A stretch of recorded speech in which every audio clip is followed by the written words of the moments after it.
xibaar yu wér te wóor ca tàng ba abonnez-vous pour ngeen di mën di jot suñuy vidéo. dal leen ak jàmm seen chaîne bi di Buzz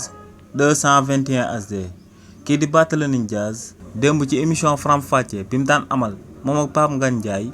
yëkkati woon na foofa ay kàddu daal di tontu ñiy wax que ne président Ousmane Sonko moo ko faloon ci élection législative ak élection locale yi ñu daan amal en 2022 mu wëlbatiku woon daal di koy wor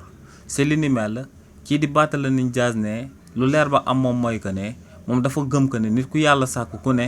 yàlla sunu borom daa bind ci sa front loo war a am ak loo warta am ci sa ngir dund ne si li ni mel la daal di sukkandiku daal di wax que ne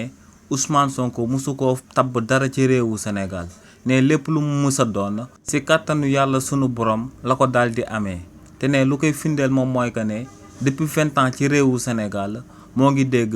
monsieur le maire wala monsieur le député te ne ci waxtu boobee mu doon dégg li ni mel xamul woon kuy Ousmane Sonko musu ko woon a gis kookee sax duggagul woon ci politique te ne Ousmane Sonko bu fekkoon ne moom mooy falaate ci réewu Sénégal kon ci élection locale 2022 yi ñu daan amal ci réewu Sénégal mu daal di fal Bassirou Diomaye Diakhar Faye ne Ousmane Sonko demoon na ba njaga ñaaw amaloon fa akub campagne jëmale ko ci jëmm son excellence président Bassirou Diomaye Diakhar Faye ginnaaw bu mu daan nekk ci opposition bi waaye ne li ni mel teewuloon benn yoon kookee di Bassirou Diomaye Diakhar Faye nekkoon na akub maire ci biir localité boobee di njaga ñaaw donc ne son excellence président Bassirou Diomaye Diakhar Faye bu nekkee président de la république bàyyeekuwul benn yoon ci Ousmane Sonko waaye ne yàlla sunu borom moo ko bindoon ci from te ne ala kulli àll loolee il fallait que mu daal di am te ne li ni mel moom moo sabab son excellence président Bassirou Diomaye Diakhar Faye